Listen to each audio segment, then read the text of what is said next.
Hello everyone, welcome back to Diving into Doctor Who for Series 2 on It's a Wonderful Podcast. Jeannine hasn't seen, of course. Yes. It feels very special to be back with that and to be back in the TARDIS with the Doctor, but a different Doctor, of course. Jeannine, we, a few months ago finished up our run-through of Series 1, the 9th Doctor era with Christopher Eccleston. We have therefore seen his regeneration into David Tennant for the 10th Doctor. And just to remind everyone as we get back into diving into Doctor Who, of course, if you haven't watched or listened to our series on Series 1, of course, on that 9th Doctor era, do go back and listen to that. Maybe you're joining us for the first time today on diving into Doctor Who. It does feel like it's been a little while. I didn't feel like it would feel this long a time between series when we obviously took the break to look at season 2 of Peacemaker, for palling with Peacemaker that we just recently finished. But I'm glad for it. I'm glad to be back. It's good to be back. It's been an awfully long time since I've seen this particular episode we're talking about today as well.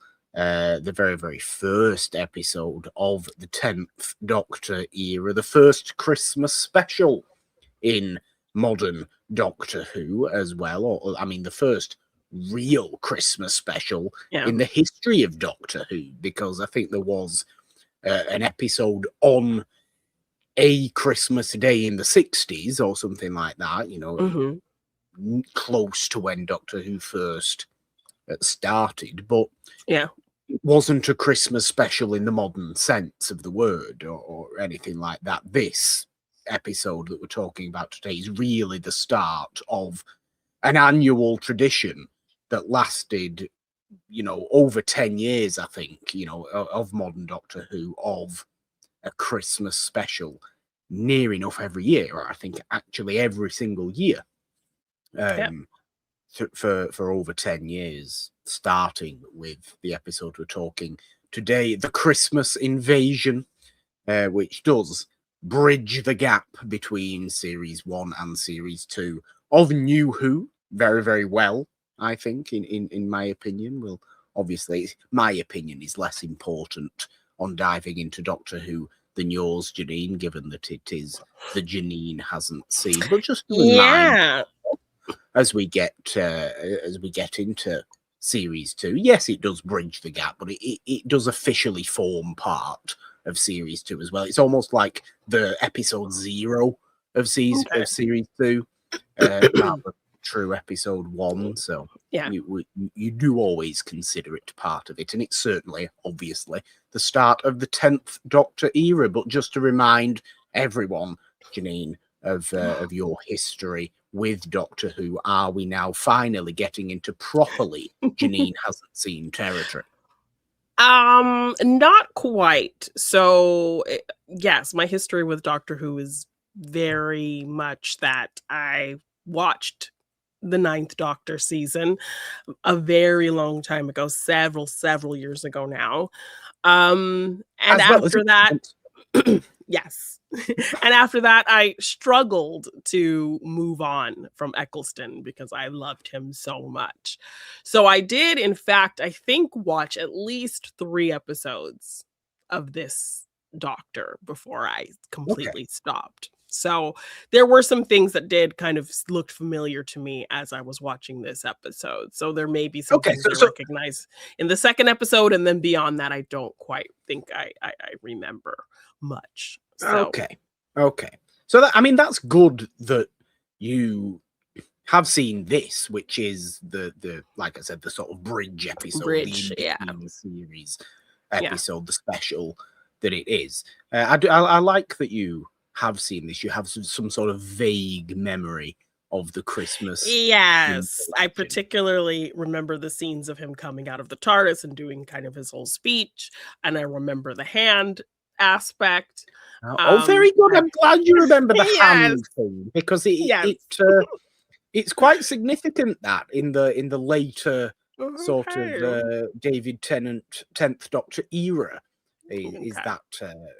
that hand thing. So I'm glad you Yeah. remember that. But I'll give a quick synopsis before we get into the episode properly, and ask those all important questions to start the 10th Doctor era. It's Christmas Eve, and high above London, the alien Sycorax are holding the Earth for ransom. The 10th Doctor must recover from his regeneration in time to save the human race from slavery. It's quite an interesting little Yeah. synopsis we've got there. It's fairly accurate. There's more going on, I Yes. think, in this episode than simply the Sycorax Invasion.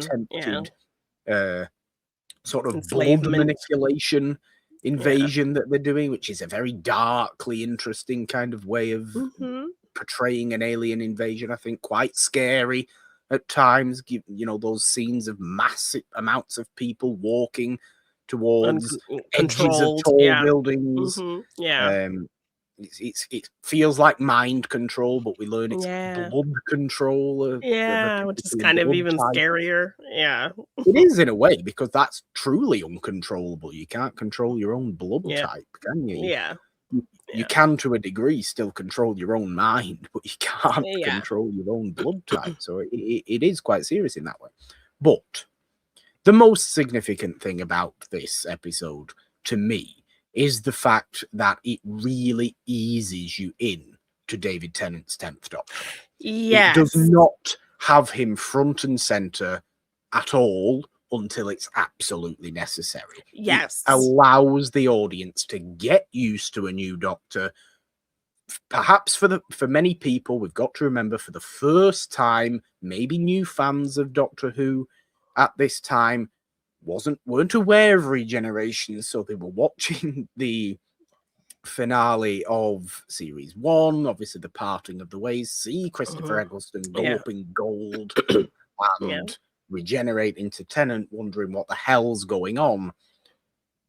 The Christmas Invasion does such a good job at informing a new audience about how a regeneration can affect the characters around the Doctor, and how it looks, and allows those new viewers to really understand what's going on, to get used to a new lead character. Because it's still the Doctor, but it's a very different interpretation of the Doctor. There's something significantly lighter, I think, about early 10th Doctor, when you compare to the kind of grieving nature of Christopher Eccleston. He's full of kind of war-torn guilt, isn't he, really? Series 2 in particular, and we're obviously starting series 2 now, it is maybe, I think it's probably the silliest, it's probably the most fun of the 10th Doctor era. He does get quite serious towards the end of the 10th Doctor era, to be honest with you. There's serious storylines, peppered in now and again, but there is a real sense of we needed to switch up the character properly for the regeneration. And I think they really did do that, but I love that they don't just throw him in your face straight away and kind of scare the viewer into thinking, oh, how am I going to get used to this? I don't know what you think of that. Yes, as somebody who was kind of in that boat, I forgot how much they acknowledged the change for people like me who kind of struggled saying goodbye to the last Doctor. So they do very much ease us into it. So he's kind of incapacitated for a good chunk of that episode. And we see Rose kind of mourning the loss of Eccleston and feeling like she doesn't know this Doctor at all. So I like that there's this strong acknowledgement of what fans must feel, particularly maybe first-time fans who aren't kind of aware of this aspect of the show. So I I don't think I remember that it was so kind of gentle with us kind of going into the switch, and I really appreciated that forethought to kind of, have Rose kind of grieve along with us for that loss until she is kind of able to see, what he actually kind of plays as.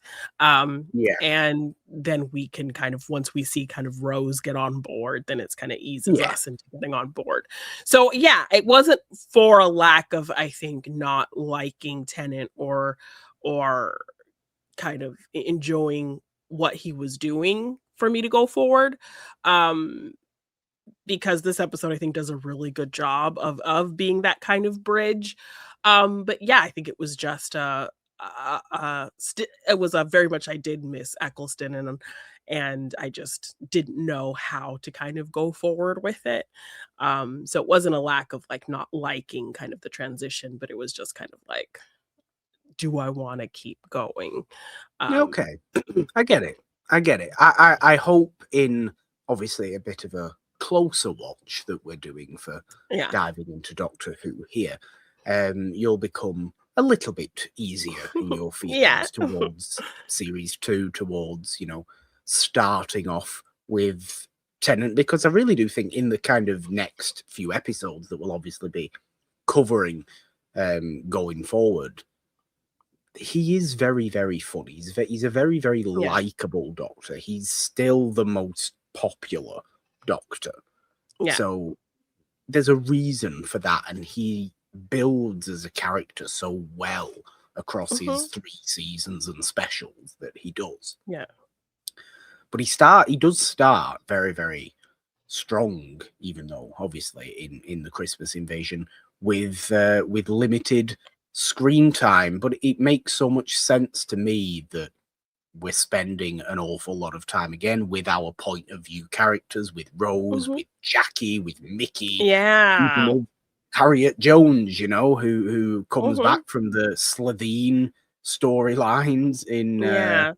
in series 1, who she's now prime minister. She Prime has to Minister, still yeah. introduce herself as Harriet Yeah. Jones prime minister to everybody she comes across, and there's a funny joke where everybody just says, yes, I know who you are, whenever she Yeah, introduces herself, because of course they know who she they is. do, yeah, um, very drastic switch from when we first met her, and nobody remembered who she was, so no, that's why she had to introduce yeah, herself fully every time, but everybody now yeah, knows who she is. yeah. It's nice to see, obviously, Harriet Mhm, Jones succeed, I think, after the great things she did in series 1, and she takes charge pretty well, I think, in mhm, this episode. I think there's a lot of things to keep in mind that are introduced in the Christmas Invasion. I think for yeah, the wider storyline of series 2, you've got to realize that this is kind of the first proper depiction in New Who of UNIT, which is the kind of intelligence agency that mm, 'kay, that are dealing with the mhm, Sycorax invasion in this episode. The Doctor has worked with UNIT on and off since the third Doctor era in the early mm, 70s, okay, okay, which is where they were first introduced. So they're a staple, really, of Doctor Who, and they kind of will be present going forward. okay, But there's also, you briefly mentioned the hand thing before, which we'll get into the yeah, kind of plot details, I suppose, of the episode. But do keep in mind the fact that the Doctor does lose a hand and regrow a hand in this okay, episode. That's very important going forward. And as well as the mention of an organization known as Torchwood, which yes, is very significant. They enact a particularly destructive blow at the end of this episode as well to ooh, yes, Torchwood. Harriet yes, Jones in gives the full order, gives yeah, the order to Torchwood essentially to destroy the Sycorax ship. Spoilers are nonsensical to even think about yeah, when we're talking to about this. mention, yeah, Obviously, these things are going to happen. But She does, as Prime Minister, give the order to this organization that even UNIT are surprised to learn she is aware of. That Yeah. she is acknowledging of the fact that the United Nations aren't even aware of Torchwood's existence. This is Mhm. a very, very secret Secret organization. We thing. don't see Yeah. them. We don't see them in this episode at all, but they are a significant through line Okay. of series Looming. two. Yes. It's Okay. a looming Looming. presence of Yes. series two. Okay. Not necessarily villainous or anything like No. that, but they're just an There. important looming presence. And interestingly enough, the spin-off of Doctor Who from reasonably around this time that did feature Captain Jack Harkness, who we of course Mhm. met in series one, was Mhm. called Torchwood. So that was Oh, actually yes. actively Yes. about Okay. Torchwood Okay. as an organization. But we do get the first mention of them there. We get the sense that they are very, very powerful, but very, very underground. Very, Yeah. very, Top we secrets. have to keep all this secret. And Yeah. why do we have to keep all this secret? Well, we're going to learn about these kind of things. Obviously, it's to do with Okay. alien intelligence Yeah. and all that kind of stuff. Yeah. We don't want all that getting out to the public, do we? Even now they should be somewhat used to alien invasions, You would think, but but they never are. They never seem to be, the general London area, because it's mostly always the general London area, yeah. or the general Cardiff area, strangely enough, Oh, obviously. yes. We talked about that in the first season. Um, you would think they would be used to some sort of alien going on. Yeah. But they never are. Continuity in Doctor Who only exists when it wants to. We Yes. don't pay too close attention to it. We would drive ourselves silly if we Yes. did.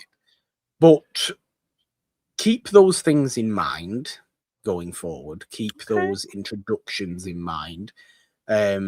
What do we make of Harriet Jones and her development in this episode? Because I think she obviously plays a very key part in the Yeah. Yeah, I liked seeing her take charge. I liked seeing kind of the trajectory of where we last saw her being very capable of handling these situations. And then they throw a kind of a bit of a curveball with us that kind of grounds this world a little bit. It feels like a political person, Um it's kind of a universal thing to not really trust a politician, no matter kind of what side they're on or how many of your ideals they align with. There's always going to be this kind of element to them that might have to kind of kowtow to some type of higher, authority or agenda or something. And so Yeah, I like that despite her feeling like she's on our team, she's on our side, having this really great connection because of what they went through with Rose and the doctor, that by the end of this, she ends up kind of doing things, you know really landing in this big kind of power play that kind of goes against everything that the doctor believes in and yeah. does She something. defies the Doctor after Yes, desperately asking for his for help. his help. Yeah. She defies And him. And yes, that this is that his something we, way. we don't necessarily, because he's obviously the lead of the show, we don't Mhm. necessarily like to see people defy the Doctor. Exactly, because he generally always kind of has a positive reason for why he's doing something. He's very much of the mind of, as little kind of destruction as possible. If I can kind of change Yeah, your mind or, get rid of something safely, and then that's what I'm gonna do. And, that stems from all the guilt he feels from his past and that kind of thing. So the fact that she ends up kind of doing this really destructive thing that goes against, his ideals and what he, attempted to do on her behalf, um, is really kind of was shocking and uh very kind of real world feeling. So Yeah. I liked that. While I didn't like what she did, I liked that they kind of went there with this shift of kind of this real world universal kind of feeling of you can't fully trust people in these kinds of positions of power. So, Yeah. yeah, and then even kind of her threat to the doctor, not even kind of like a common ground way of thinking. She almost kind of stands up to him when he kind of calls her out on what she's done. And she's very firm on her stance. So you kind of appreciate her for being somebody who's firm on a stance like that and, says something with her whole chest and 10 toes down and all of that. But you're also frustrated because you felt like she was an ally, and then for her to kind of defy our side, it felt very kind of like an interesting, grounded, real political betrayal. So Yeah. And I this is liked that from a story point, but not from a character point. It was kind of, no, ugh. I get that. Harriet Jones does, it does return in the 10th Doctor Mm, era as well. okay, So this is not the last we see of Harriet Jones at all. okay. I would still think her an ally. She's simply just Mhm. a very, she's a world leader at this point. She's a Yeah, very key political figure who has to yeah. do what she feels is right. It was And she necessary, does. yeah. And look, she does do the job, and she may be the reason that the Sycorax themselves have never appeared since this episode in an episode of Doctor Who. Given Yeah. how interesting they are as a threat, how interesting Mhm. I think they are as a villain, the great design of them, the great Oh, yeah. physicality Mhm. of them, Yeah. the fact, we don't get a great deal of them, but you get so much that you want to see so much more of them, yet Yeah. we never have since. Yeah. And that's an interesting thing, and it may be Mhm. because Harriet Jones, sets them all on an explosion at the end of the Yeah. episode. I don't know if the wider Sycorax population from the planet Is out there, Sycorax yeah. or whatever they are, is out there. I have always assumed it has. Maybe this was all the Sycorax that there ever was, Yeah. and now there isn't any because they've all been killed Destroyed, yeah. horribly. Was there any real need for that? That is the philosophy of this episode. And then by the end, obviously, the Doctor kind of tries to subtly start to take Harriet Jones down a peg as well when he Yeah. whispers in her sort of aide's ear, don't you think she looks tired? And we see a news kind of report after that of Harriet Questioning Jones her health and hounded her by the press and being like, Yeah. you seem very tired, Harriet. You okay, Yeah. man? Are you capable of doing this job? Like, is there something He's going like, on with yes, your I'm health? fine. What are you? I don't know where this has come from. This is a ridiculous story. I'm absolutely fine. Nothing's Yes. wrong. Yes, and I love that that is the way he chooses to take her down. Like, she kind of stands up to him, stands, on or stands her ground on her stance of what she did, backs it up, doubles down almost. And so then he gets kind of serious, seemingly serious about taking her down. And then is literally just kind of whispering that she's tired and she doesn't hear what Yeah, he said. So now she's just like getting in her head about what did he say? What did he say? Because he's like, I can take you down with 6 words. And then he says that. And so she now is in her head about like, what did he say? Oh my gosh, he's this all powerful thing. And he said something that's supposedly going to take me down. So the fact that he just takes her down with kind of a jokey kind of thing is very on brand for the Doctor and is just another kind of notch to endear us to this new iteration. So yeah. I really Well, loved that. I find it not funny in a sort of horrible way. I find it interesting that you are endeared to the Doctor in that sort of power play, because power plays are something that the 10th Doctor really does come to like. He comes to really enjoy Ooh, his own power, okay. and it can feel detrimental at certain points later on once we Okay. get through his era, and it can feel like, oh, just tone it down a little bit. Yeah. Let's bring yourself down. Eccleston never showed this because he was aware that when he did show it during the Time War, he was aware of what he did, or what he at least Was believed capable of. Yeah. with the destruction. Yeah. It's almost as though the 10th Doctor throughout his run kind of forgets his own power at times. Oh, okay. Really relishes in it and Ooh.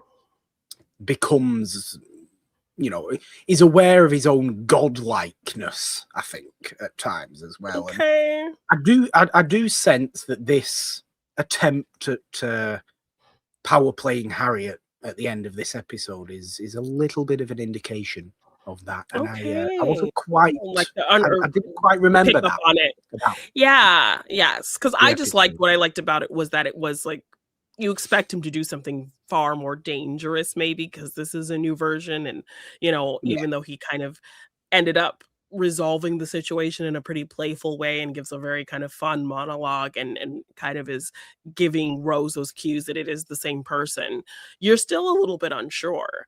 So when she does this thing and he seems genuinely upset that she's done this thing and he says he's going to kind of get her back, you wonder if he is going to do something pretty dark or sinister or like really detrimental. So when it ends up him just saying she's tired and then just like yeah, letting her mind kind of take herself down, that was where I kind of liked that it was a kind of peaceful kind of takedown. He allowed her, he's making her take herself down in a way. yeah. And so But that arguably, felt very much, like the Doctor in that, a very kind of neutral way of resolving something, that he's not going to take her down particularly. He's going to just let her kind of take herself down by her own kind of, you know, uh, wandering thoughts. So, far more manipulative in that sense, though, if you think about it, which is I mean, yeah, when you put it that way and you kind of tell me the trajectory of this Doctor now,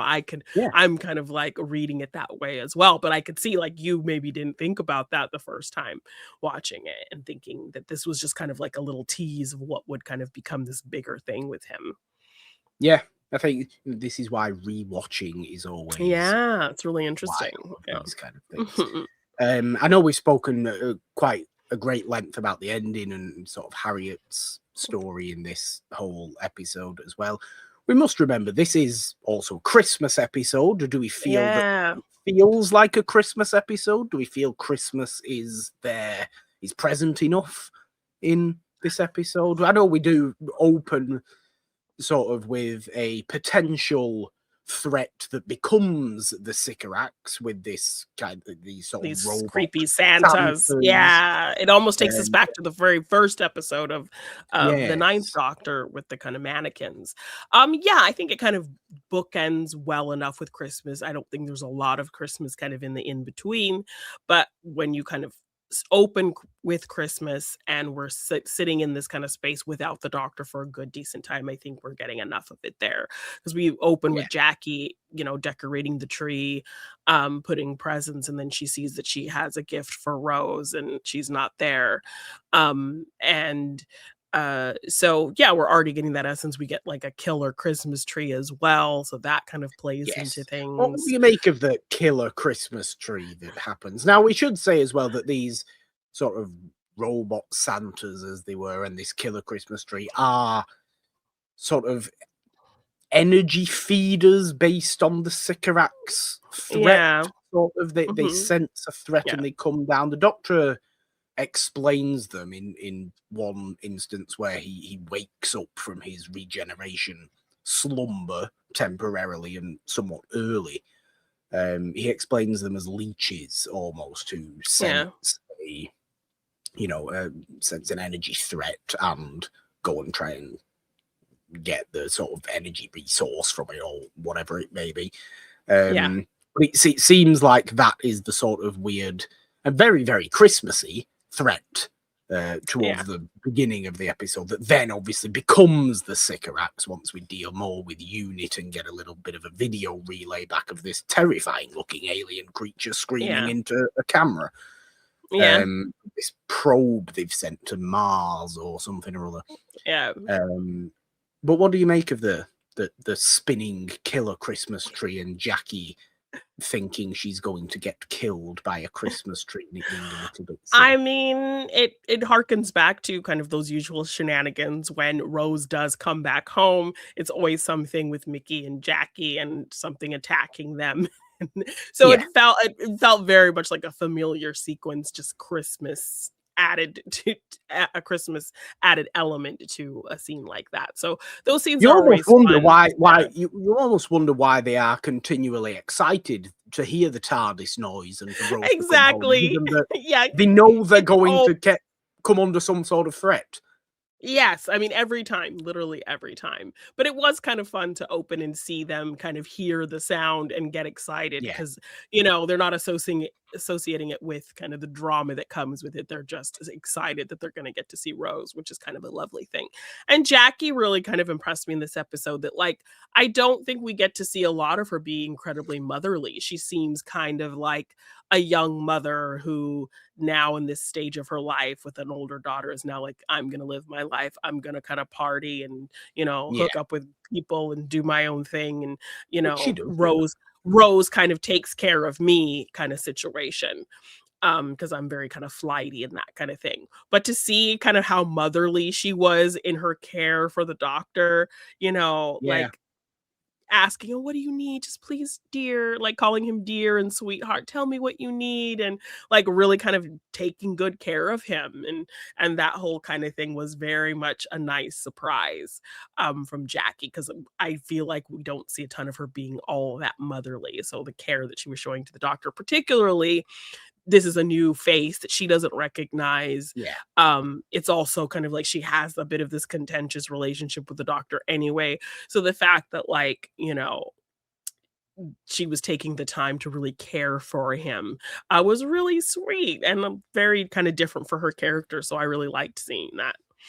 It just comes from trust for Rose because Rose is somewhat unsure about this doctor anyway. Hmm. There is rather interestingly, and I know we haven't watched it for this episode today. There's a little sort of it was made for a charity, special Hmm. little sort of 10-minute short mini-sode they call it of Hmm. basically Rose and the 10th Doctor on the TARDIS right after the regeneration, and Rose basically just being like, "Who are you?" and him having to Hmm. explain what's happened properly. Okay. Really, Hmm. it's a very very short bit, but Rose has that information.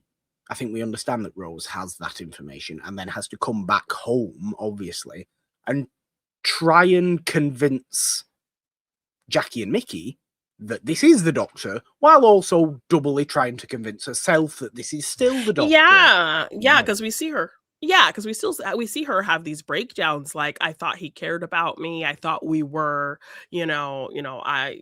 and he left me. She like literally kind of says that he's abandoned her. He left her. I thought he Yeah, cared about me. Mickey kind of answers for her, kind of this unspoken question. You really did love him, didn't you? And she doesn't really answer. She just hugs yeah. Mickey because she's very heartbroken over this. So Mickey yeah, it again really getting the short end of the stick. yes. And I him mean, just kind even of when they go, resigned to accept it. Yeah. he is. Even, Rose and Mickey even get a nice Christmas shopping scene before they get attacked by the robot Santas. And Yeah. even in that, it's always like Rose can't shut up talking about the Doctor and what Yeah, the and so he Doctor's calls her as done like, and "Oh, where yes, he I'm is. so I so wanna hear more about the TARDIS," like he kinda says, so, yeah, he's a little bit over it, which is fair, but yeah, I mean, you just kinda have to know where you stand, guy, and, like, Yeah. I kind of like that he's just very much like, "Oh, it is what it At this is. point, If I whatever. wanna be in if I wanna be in her life, then I just have to kind of play my part," kinda thing. Yeah. So yeah, she literally treats this like she's mourning the loss of him, like he's left her. Like she literally says, "He left me. I thought he cared about me," which was really interesting and really kind of um I think comforts us who feel that loss as well, as I said. So yeah, we do get that kind of her trying to convince herself that he's the same person as she's also trying to convince other people, which I think is really interesting. Yeah, and as obviously the show is trying to convince us, the viewer, as well, at this Yeah. point, that this is still the Doctor, just a new face. It's the same Hmm. character. We even get a Yeah. confirmation that the two hearts are still there. Rose, listens to his heartbeat, Yeah. or heartbeats, because obviously he's still resting. We see the regeneration energy kind of emanate from the From Doctor, him. go up Yeah. into space again. Remember all these things, that the Doctor's Yeah. got random bits of regeneration energy now just Just floating floating out around there. Okay. Okay. conveniently. I wonder where that's going to land. I wonder how that's going to come in to help handily later. Oh goodness. Notice I said Okay. handily, you Ooh, know. okay. We also must talk, obviously, about the Sycorax themselves, though. What do you make of the Sycorax? Are they a good threat? Does the invasion aspect of them? I know it's obviously quick and it's dealt with reasonably quickly, but Yeah. to me, it does feel very, very high stakes. I think it's the nature of how this episode is sort of structured and crafted together, Hmm. given that it's done a lot in these news reports. Again, quite similar to the Yeah. Slovene one, but I think Hmm. with the Slovene one, we know the Slovene were a bit more of a sillier kind of threat. Yeah. The Sycorax feel they're Very almost threatening. militaristic, aren't they? They're very, very threatening. Yes. Yes, and the fact that, like, we see a scene of them killing 2 of the minister's people immediately, and Yeah, the whole mind control or the blood control aspect, you know, threatening to kind of just have people throw themselves, off a roof, that's very scary as well, and just the ultimatum that they ultimately leave her with in terms of either like everyone's gonna die, most of these people are gonna die, or, they're gonna be sold into slavery. And she has to kind of decide. And she's, somebody who seems very kind of strong in what she needs to do, but she is very powerless in this moment. So the fact that he can immediately, that kind of the leader can kind of, craft this no-win situation feeling and make the need for the doctor that much more palpable, that she is willing to go on the news and talk about the doctor publicly and showing yeah, that kind of desperation, I think speaks to just how kind of terrible these aliens are. So I do yeah, think they pose a pretty powerful threat, and I think they do a good job of making them feel very threatening in such a short time. yeah. They really do. Obviously, I think there's an element of that adds to the Christmas feeling of it all, because when Harriet does go on the television, it is in lieu of that year's Queen's speech, which obviously is Yeah. something broadcast every year on Christmas Day. Mhm. Now, obviously, is the King's speech. Yeah. Charles does it, whatever. Yeah. Whatever we think about certain royal members, Yeah. ministers, um, it still happens. But she essentially just says, we've had to cancel the Queen's speech this year. This is very Yeah. serious. And now, obviously, if that did happen, it would feel quite Very serious. There would be serious, something yeah. very, very serious going on. And it's essentially just a plea from Harriet for the Doctor to help. She doesn't know where he is. She assumes he's always going to be there when something like this Yeah.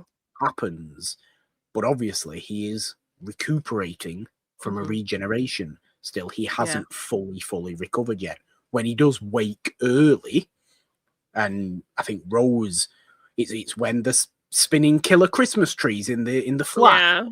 and Mhm. Rose whispers to him asleep, comatose essentially, help me, Help help us, me. help us. Yeah. And he immediately just gets up, It sonic pops up. screwdriver out, explodes the tree, right? Yeah. But then he's so weak again that he just faints to Yeah, the that he floor. passes out again, yeah.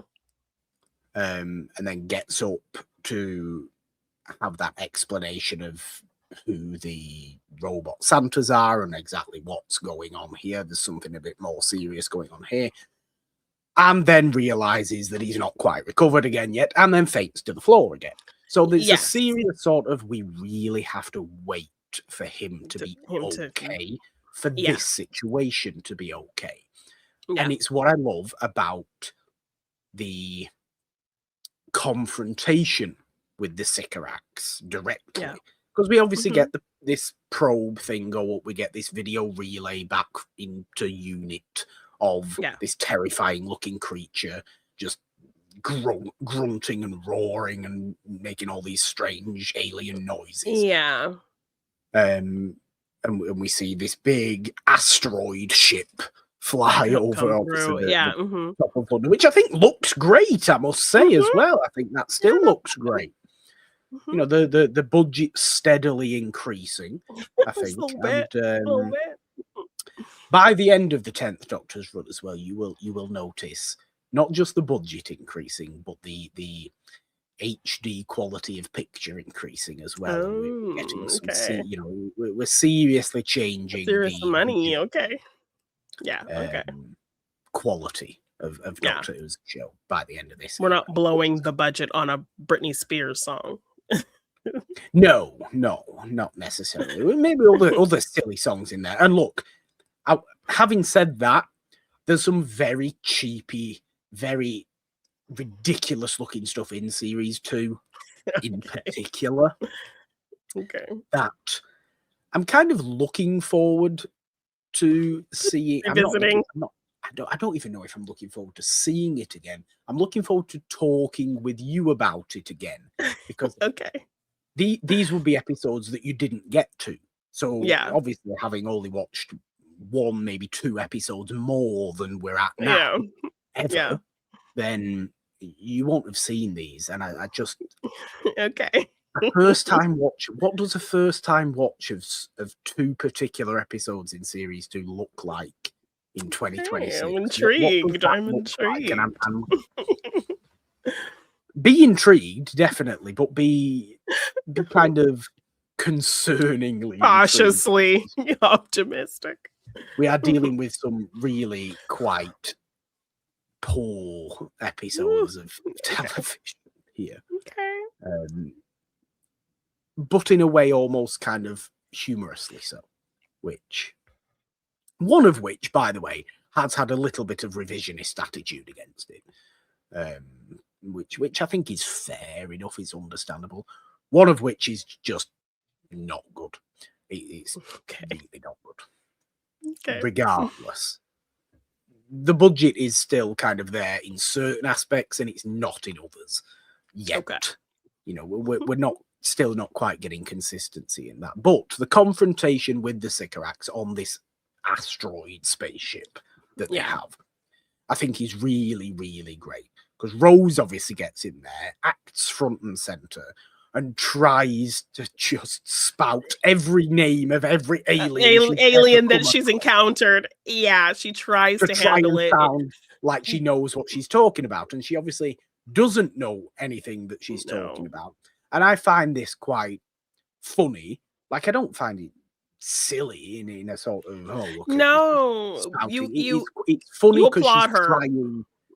And yeah, she's trying to kind of mimic what she's seen from the Doctor, but she just can't. That's not her skill set. Like, she allows him to talk, and she's kind of the idea person. Meanwhile, the Doctor is in the TARDIS, passed out.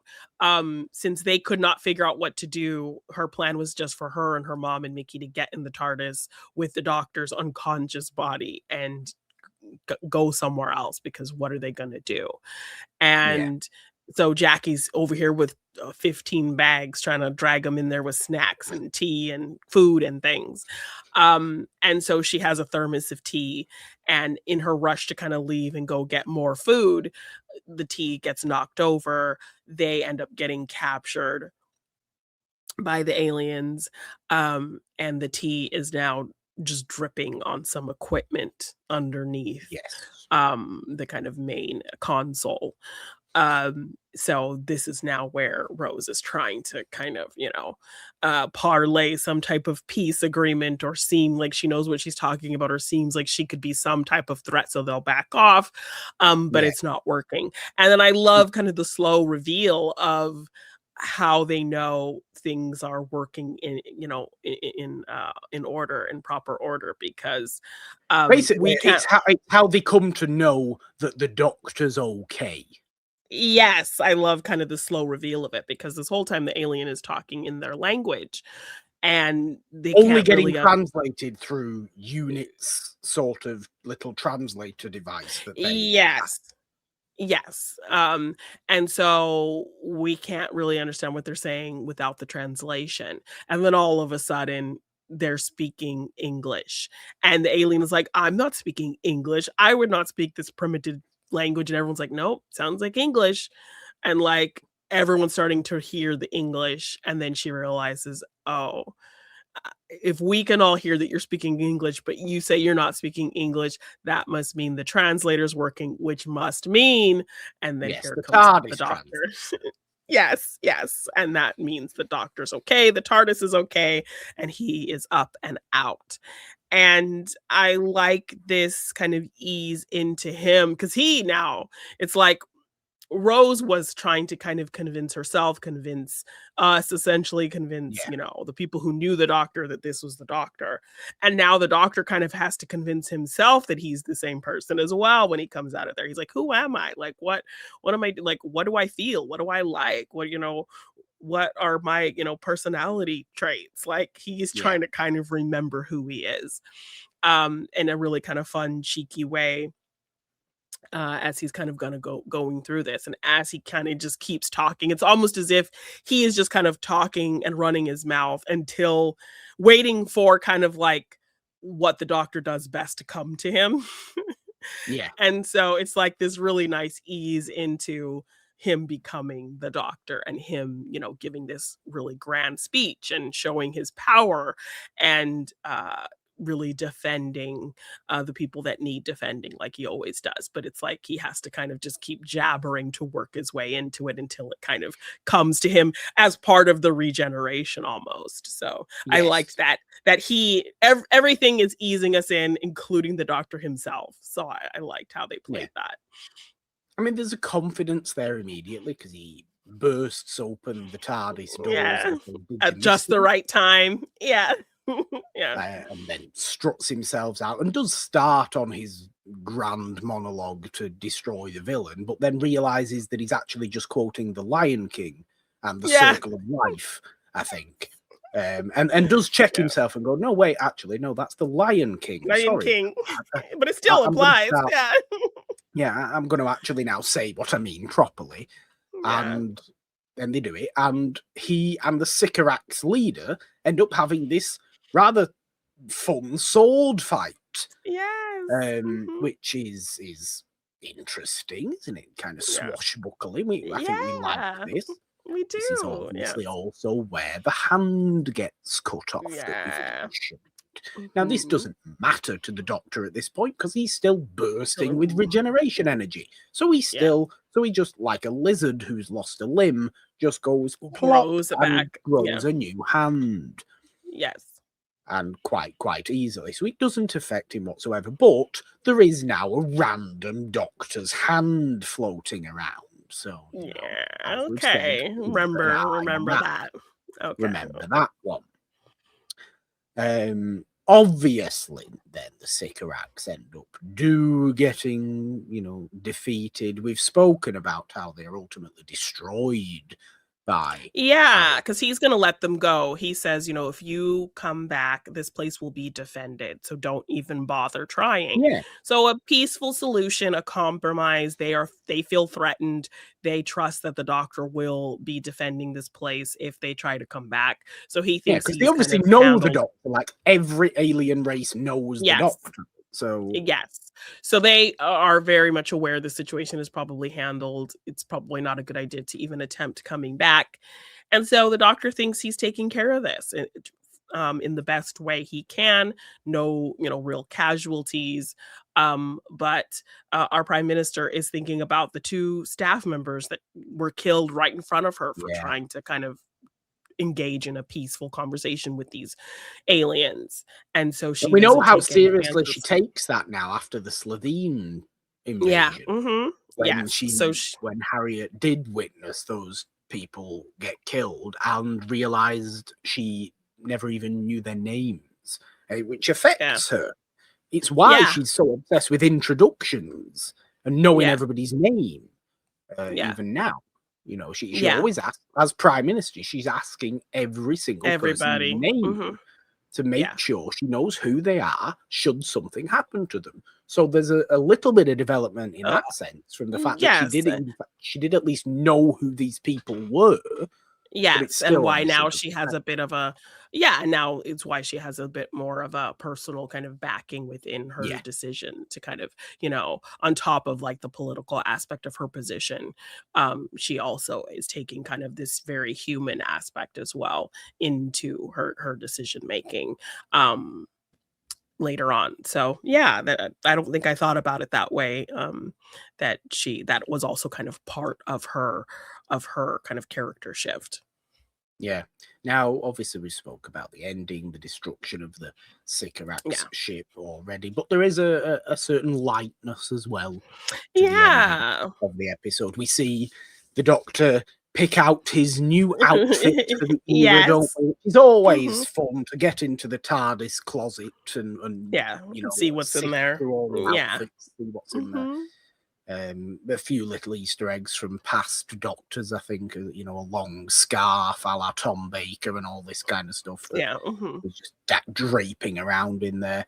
But he picks out the nice brown suit that he starts his era with, and the Converse that he ends up wearing, and, you know, the pinstripe thin brown suit that he has, and he looks very nice, obviously, in that particular outfit, and then goes for Christmas dinner with Rose, Jackie, and Mickey, which is obviously very nice, and it feels like all of the unsuredness of the early part of the episode has just dissipated. Now it's gone. It doesn't exist anymore. And everybody's warm with each other again. There's a certain Christmassy feeling to all this, isn't there? Everybody's warm with each other again. Everybody's loving with each other again. And we will see what comes from the rest of the series. It does kind of leave us in this interesting, fun, heartwarming, hopeful sort of way for the future with things. The Doctor. But while introducing, you know, significantly all of these little nuggets that will come into play later. Key roles in this particular era. Okay, I like it. Yeah, no, I really enjoyed this episode. I did not remember how gentle they were with us, kind of easing us into the new Doctor. So I really appreciated all of that. I like that we're getting a serious threat. I like, you know, returning characters showing a bit of growth and change and getting to see different things from characters that we know. And I'm excited to see more of this Doctor and what he does. So I'm in. I'm all in. I am. I'm very, very glad about that. Obviously, today was just one episode of Doctor Who. We will typically be looking at 2 episodes every episode of diving into Doctor Who. Just depends how, you know, the sort of season falls and the episode, you know, specials kind of shake out. How the specials shake out and all that kind of stuff.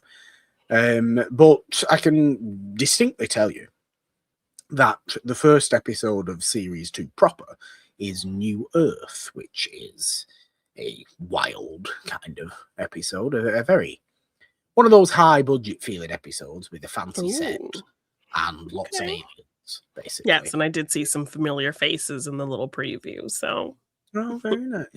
Very nice. Well, yes, you would have seen some familiar faces, which is good. You may also, obviously, as I think we did with Series 1 anyway, do always keep your eye out for supporting guest appearances by notable certain actors and various other things that you will recognize throughout Doctor Who's run, because they're always going to be there to one degree or another.